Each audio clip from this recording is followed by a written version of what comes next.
Bismillahirrahmanirrahim. Assalamualaikum warahmatullahi wabarakatuh. Alhamdulillah, selamat berjumpa kembali dengan saya dalam ruang pembelajaran fisika. Kali ini kita akan membahas salah satu topik di dalam gelombang bunyi, itu yang berkaitan tentang efek Doppler. Jadi efek Doppler ini adalah sebuah peristiwa terjadinya pergeseran panjang gelombang maupun perubahan frekuensi yang didengar oleh pengamat dari sumber bunyi, yang disebabkan karena adanya gerakan-gerakan baik dari sumber bunyi maupun pengamat. Oleh karena itu, di dalam efek Doppler ada dua hal yang penting untuk kita pahami. Itu yang pertama, ada yang kita sebut dengan sumber bunyi. Sumber bunyi, dan kemudian kedua ada yang kita sebut pendengar atau pengamat, ya kita sebutnya saja pengamat. Artinya pengamat itu yang mendengarkan sumber bunyi yang berada pada jarak tertentu di mana terjadi pergeseran panjang gelombang maupun frekuensi disebabkan karena adanya gerakan dari sumber bunyi atau gerakan dari pengamat atau adanya gerakan dari kedua-dua baik sumber bunyi maupun pengamat. Nah, oleh karena itu pada kali ini kita akan mencoba menjabarkan persamaan dari efek Doppler tersebut. Nah, oleh karena itu kita akan tinjau berdasarkan kasus. Jadi kita tinjau dulu untuk berdasarkan kasus. Nah, kita melihat dulu untuk kita tinjau untuk sumber bunyi yang diam.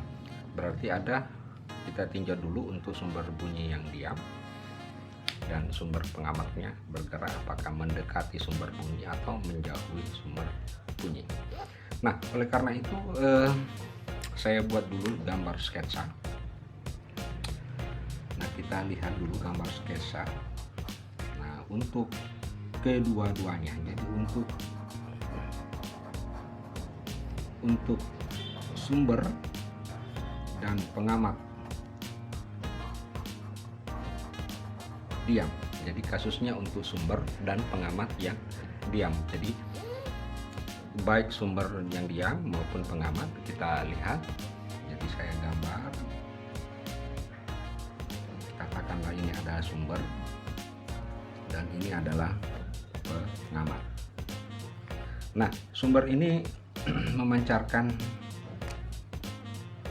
bunyi dengan kecepatan rambat gelombang bunyi ke arah ke pengamat dengan kecepatan V. Maka jarak yang mula-mula kita menyebutnya sebagai S. Oke. Jadi ini untuk kondisi sumber bunyi diam dan pengamat diam. Maka kita bisa lihat bahwa banyaknya gelombang. Jadi ini memancarkan gelombang dengan kecepatan V. Maka di dalam menghitung, dalam kasus untuk sumber bunyi yang diam, maka kita menghitung berapa banyaknya gelombang yang diterima oleh pengamat. Jadi dalam kondisi sumber bunyi diam maupun pengamat diam, maka jadi saya tulis dulu. Jadi dalam kondisi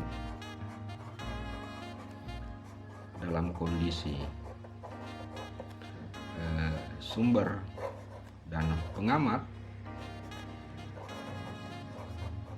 diam, maka jumlah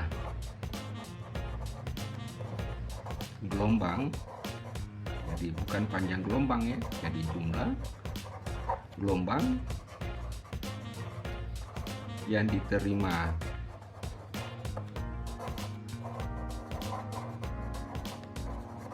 pengamat adalah ini.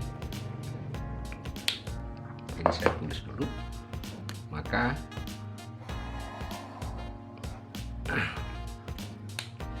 nah, kita melihat bahwa jumlah gelombang yang diterima oleh pengamat, katakanlah kita tulis NY. Jadi NY ini adalah jumlah gelombang, tentu adalah S dibagi dengan panjang gelombangnya. Kira-kira sudah bisa dimengerti bahwa jumlah gelombang itu adalah S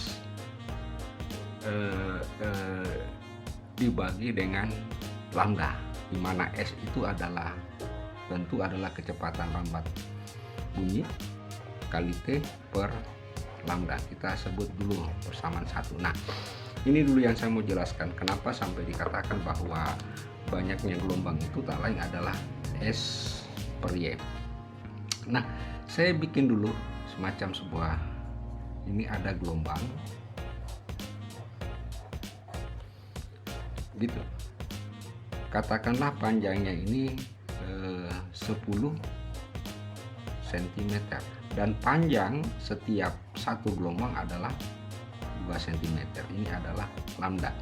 Berarti banyaknya gelombang yang terbentuk sejauh 10 cm itu adalah N sama dengan 10 bagi 2 sama dengan 5 gelombang.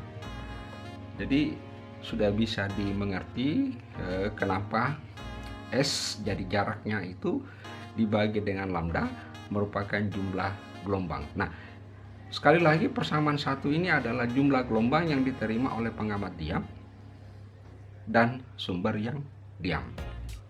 Nah, selanjutnya kita lihat bagaimana jika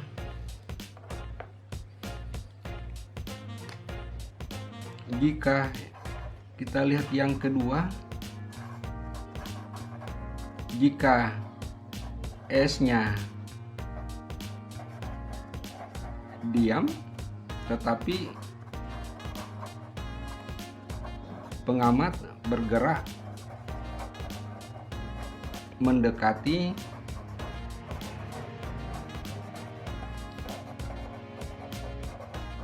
sumber. Jadi pengamatnya sekarang yang mendekati sumber. Nah, saya buat lukisan sketsanya dulu. Ini adalah sumber. Ini memancarkan gelombang dengan kecepatan V, dan ini ada pengamat yang bergerak dengan kecepatan pengamat. Nah, karena pengamat bergerak menuju sumber, maka pengamat akan memperoleh tambahan jumlah gelombang. Kira-kira bisa difahami ya? Artinya pada saat diam, maka jumlah gelombangnya adalah NY sama dengan V kali T. Tetapi pada saat pengamat ini bergerak ke kiri, maka dia mendapatkan tambahan gelombang. Dia makin banyak jumlah gelombang yang diterimanya karena dia mendekati sumber T. Karena dia mendekati sumber, sehingga kita bisa kutip. Jadi saya tulis dulu ya. Karena pengamat mendekati sumber, maka pengamat akan mendapatkan tambahan, pengamat akan memperoleh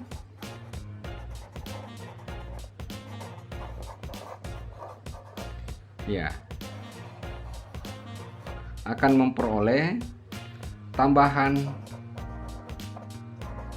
jadi tambahan jumlah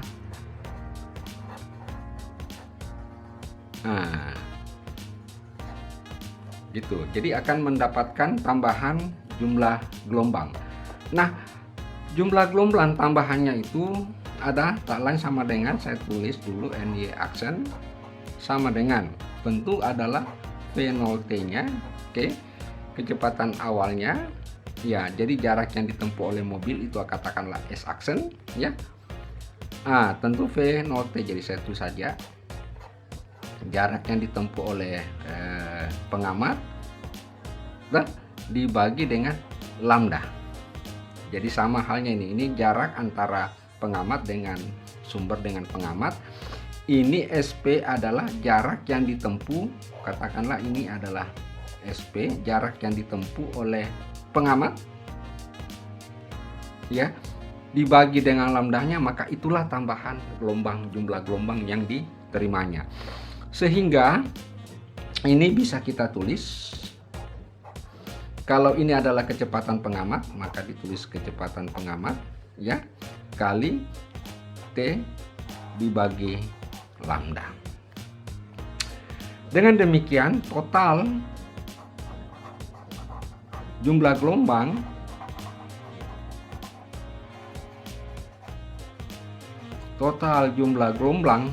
yang diterima, jumlah gelombang yang diterima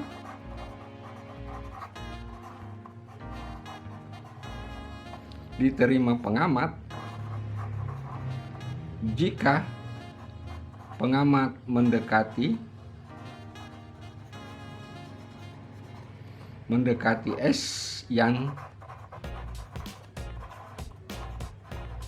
diam adalah gitu.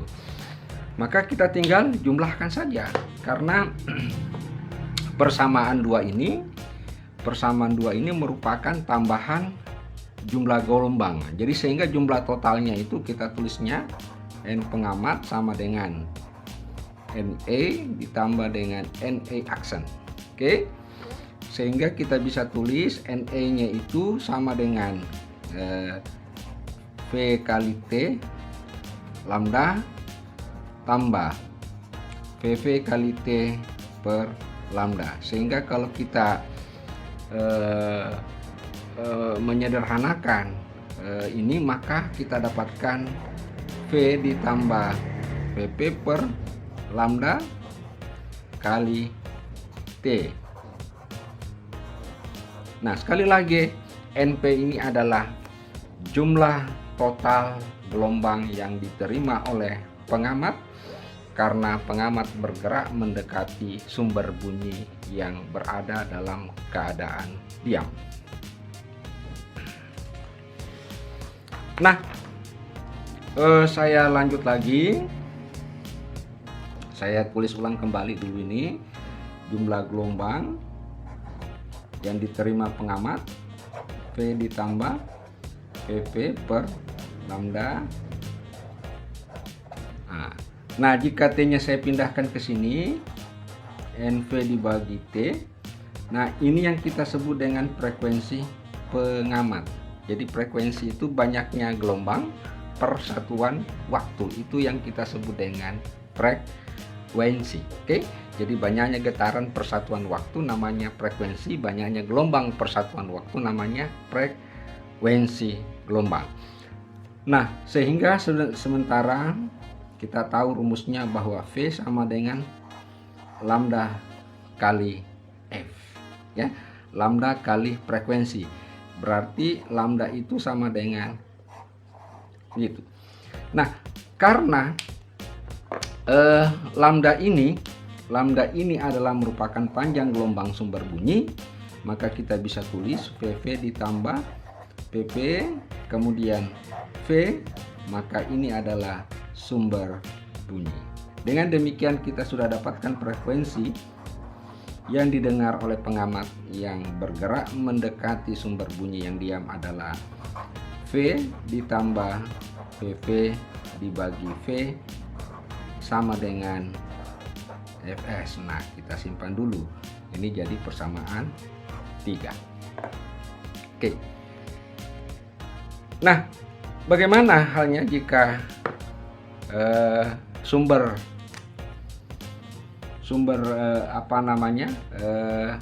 pengamatnya yang bergerak? Jadi pengamat bergerak katakanlah bergerak menjauhi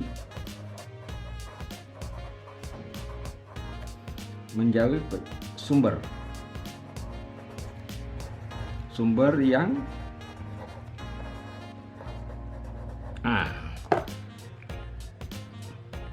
jadi pengamatnya yang menjauhi sumber yang ini sumber,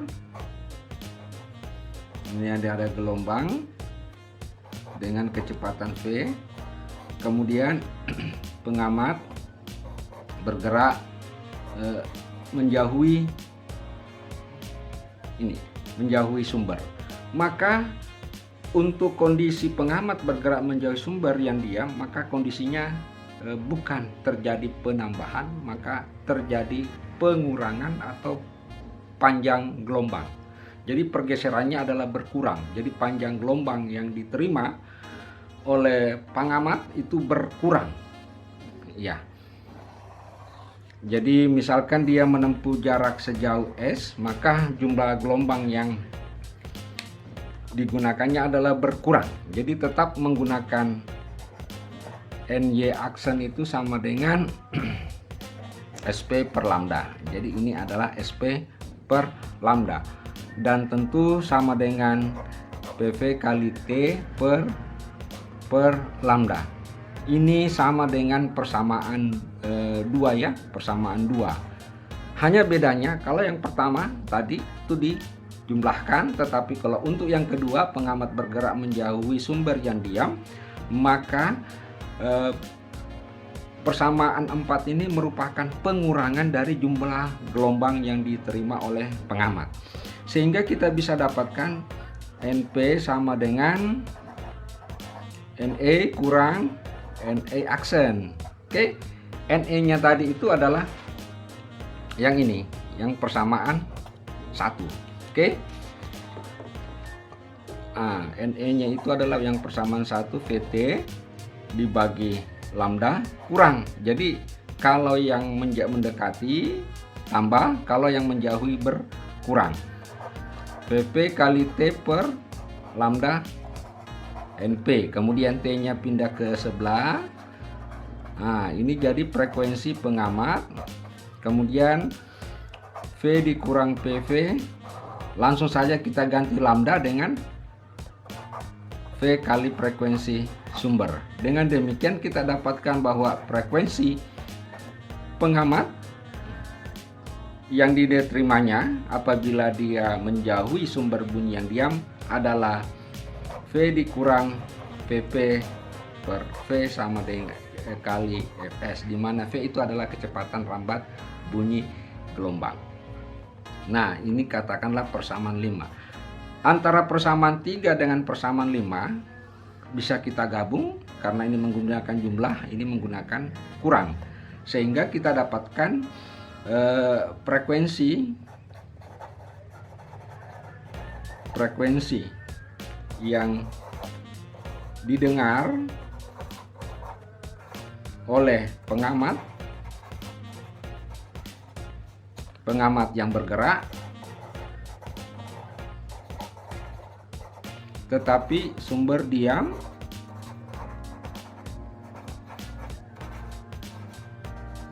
adalah FP sama dengan V dikurang PP per V kali Fs. Ini dia. Sorry, di sini ada tambah kurang. Jadi ini adalah persamaan frekuensi yang didengar oleh pengamat yang bergerak sementara sumber diam. Ya, apakah dia menjauhi maupun dia mendekati. Baik, kita lanjut lagi untuk kasus yang kedua, yaitu untuk kasus kedua. Kalau tadi sumber bunyinya yang diam, sekarang pengamat yang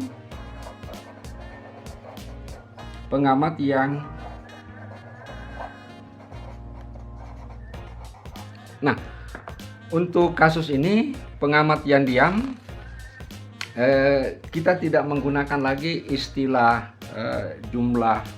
banyaknya jumlah gelombang, tetapi kita akan menggunakan istilah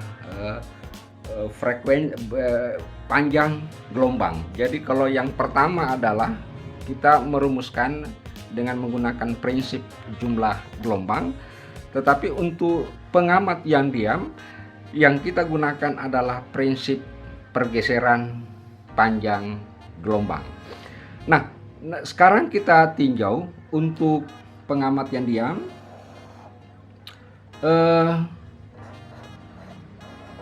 Untuk kasus pertama, sumber bunyi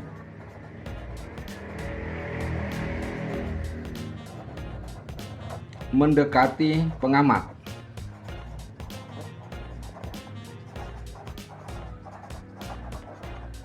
Oke.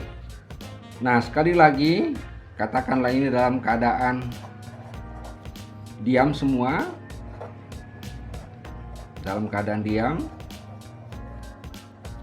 Jadi baik ini dulu, kita rumuskan dulu ini diam. Ini juga diam, ini pengamat, ini sumber bunyi. Masing-masing diam. Maka panjang gelombang yang diterima oleh pengamat sama persamaan pertama tadi, persamaan yang kita rumuskan pertama tadi, tetapi kita tidak nyatakan dalam bentuk jumlah gelombang, tetapi kita nyatakan dalam bentuk gelombang.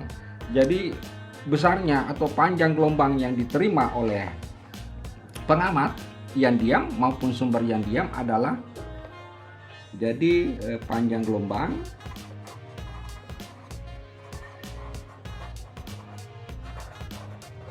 yang diterima oleh pengamat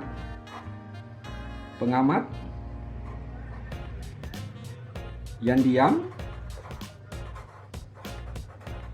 dari sumber yang diam juga.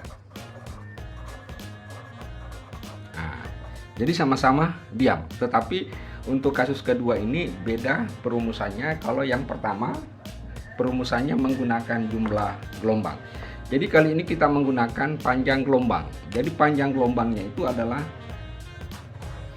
lambda, yaitu kecepatan rambat gelombang dikali frekuensi sumber.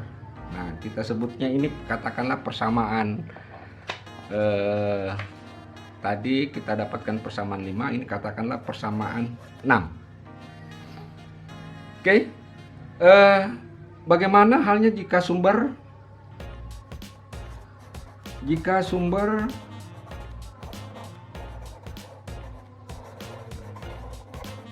mendekati pengamat yang diam? Jadi misalnya sumber yang mendekati pengamat yang diam, bisa saya tuliskan seperti ini. Jadi ada sumber memancarkan gelombang dengan kecepatan V, ya. Kemudian ini bergerak dengan kecepatan Vs. Kemudian pengamat dalam kondisi diam. Ya, apa yang terjadi jika sumber yang mendekati? Maka pada saat sumber mendekati pengamat, maka terjadi pengurangan panjang gelombang. Jadi maka terjadi pengurangan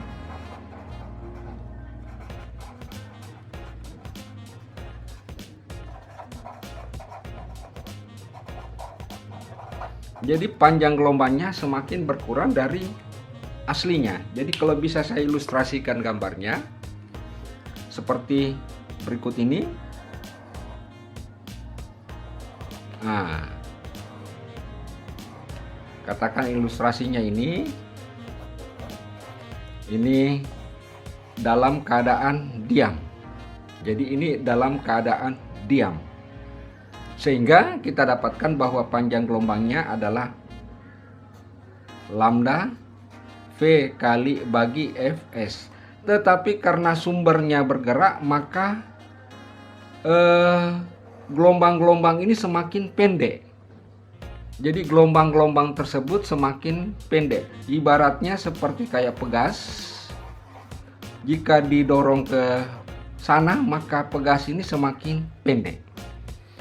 Jadi ini hanya mengibaratkan saja bahwa apabila sumbernya itu bergerak, maka panjang gelombang yang diterima oleh pengamat ini akan semakin pendek.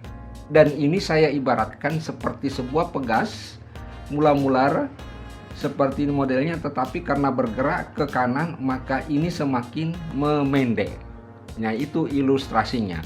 Sehingga kita bisa dapatkan bahwa pengurangan panjang gelombang tersebut, katakanlah M, sama dengan disebabkan karena kecepatan sumber dibagi dengan Fs.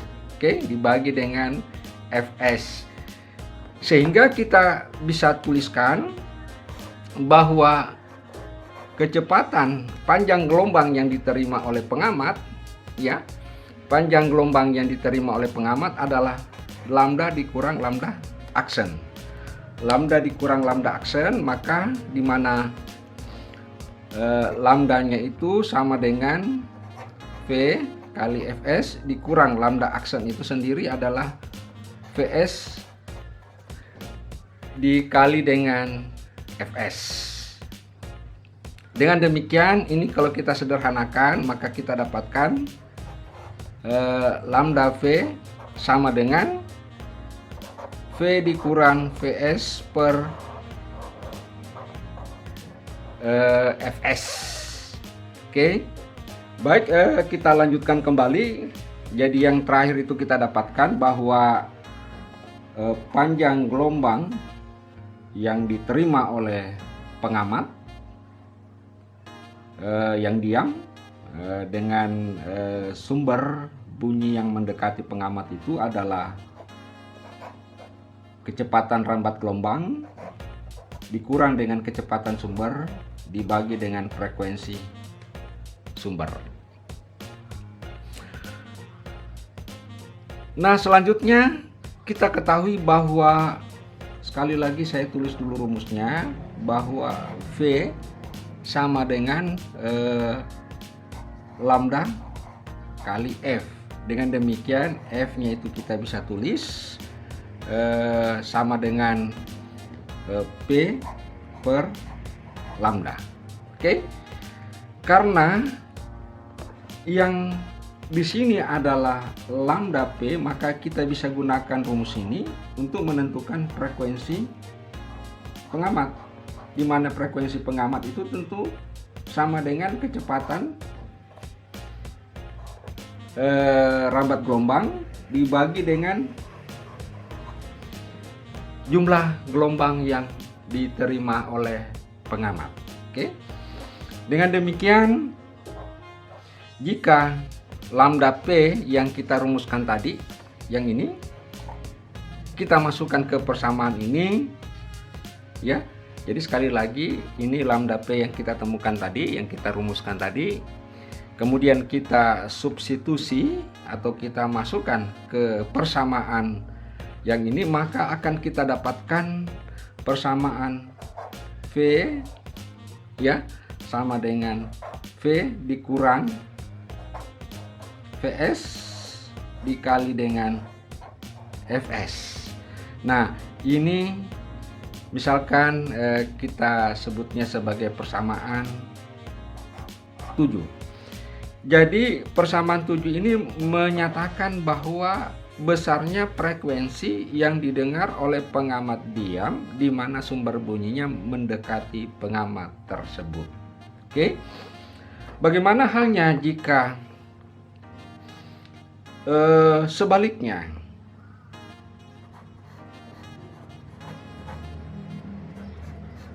Ini pengamat, ini sumber bunyi.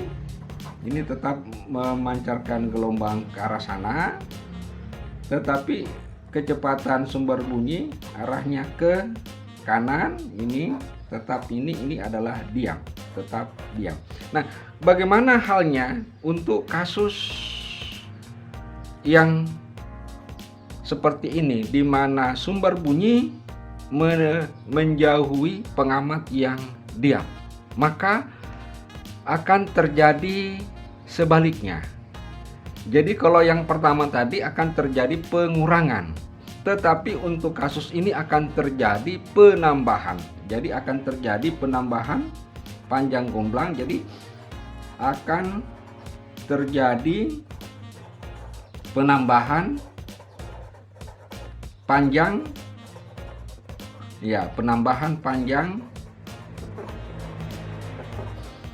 akan terjadi penambahan panjang gelombang yang besarnya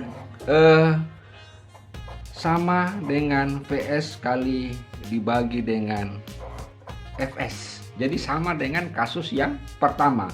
Kalau kasus yang pertama adalah diperkurangkan, kalau kasus yang kedua untuk kasus di mana sumber mendekati pengamat yang diam itu diperkurangkan, tetapi untuk kasus sumber menjauhi pengamat yang diam maka dijumlah, terjadi penambahan. Dengan demikian, besarnya panjang gelombang yang diterima oleh pengamat kita bisa tulis tentu adalah lambda dikurang lambda, bukan pengurangan, penambahan dikurang lambda aksen, di mana lambda aksen ini sama dengan kita bisa tulis lambda itu adalah V kali bagi Fs ditambah Vs per Fs, ya, sehingga kita dapatkan V ditambah Vs per Fs. Oke. Nah, tadi kita sudah dapatkan bahwa rumus F sama dengan V per lambda ini, maka kita bisa tuliskan bahwa F pengamat, ya, F pengamat tentu adalah kecepatan kali. Nah, dengan demikian kita bisa tuliskan V, nah ini dibagi dengan ini Vs, ya, kemudian dibagi dengan Fs. Dengan demikian kita dapatkan frekuensi yang didengar oleh pengamat yang diam, ya, karena sumber bunyi yang bergerak menjauhi pengamat adalah persamaan 8. Ini adalah persamaan 8. Nah, selanjutnya kita mencoba menggabungkan persamaan 7 dengan persamaan 8, karena persamaan 7 maupun persamaan 8 masing-masing berkaitan dengan kasus untuk pengamat yang diam. Hanya persamaan 7 sumber mendekati pengamat, persamaan 8 adalah sumber menjauhi pengamat. Sehingga bisa kita gabung untuk kasus pengamat yang diam. Jadi frekuensi pengamat, ya, pengamat yang diam, ya, frekuensi pengamat yang diam, jadi frekuensi pengamat adalah dirumuskan, kita bisa tuliskan V, jadi kecepatan rambat gelombang, V ditambah kurang Vs dikali dengan Fs. Berarti ini adalah berkaitan untuk pengamat yang diam. Nah, selanjutnya secara umum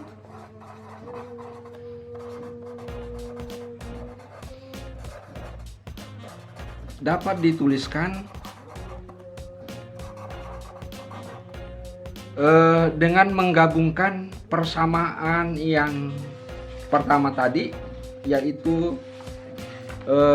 ini, ini ya, frekuensi pengamat di mana sumber diam, pengamat yang bergerak, dan ini adalah frekuensi yang didengar oleh pengamat yang diam, sumber bergerak. Itu bisa kita gabung menjadi satu sehingga kita dapatkan rumus efek Doppler, yaitu V tambah kurang kecepatan pengamat dibagi V ditambah kurang kecepatan sumber dikali dengan Fs. Nah, inilah rumus yang kita sebut dengan persamaan efek Doppler. Oke, baik saudara-saudara sekalian, demikianlah penjelasan singkat tentang bagaimana merumuskan persamaan efek Doppler dengan menggunakan yang pertama dengan menggunakan prinsip prinsip jumlah gelombang itu untuk kasus pengamat yang diam, sumbernya yang bergerak. Sedangkan kasus kedua menggunakan prinsip pergeseran gelombang, di mana kasus ini untuk pengamat yang diam dan sumbernya yang bergerak. Yang pertama tadi pengamatnya yang bergerak, sumber yang diam. Kalau yang kedua adalah pengamat yang diam, sumber yang bergerak. Semoga apa yang saya sampaikan pada kesempatan ini dapat dimengerti, dapat dipahami. Salam sejahtera untuk kita semua. Sekian, Assalamualaikum warahmatullahi wabarakatuh.